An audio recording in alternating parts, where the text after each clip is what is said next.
swimming. Hello, my love. Say hello. Swimming day.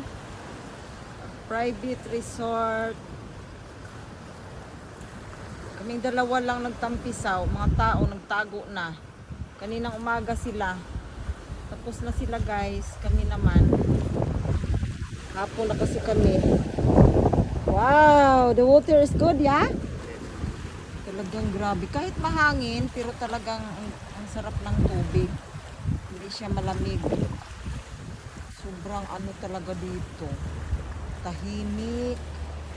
Nawawala ang iyong mga stress sa buhay. Pag gusto mong isa, dito ka lang pupunta. Sa resorts na to.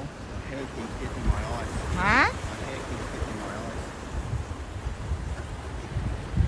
You didn't hear that.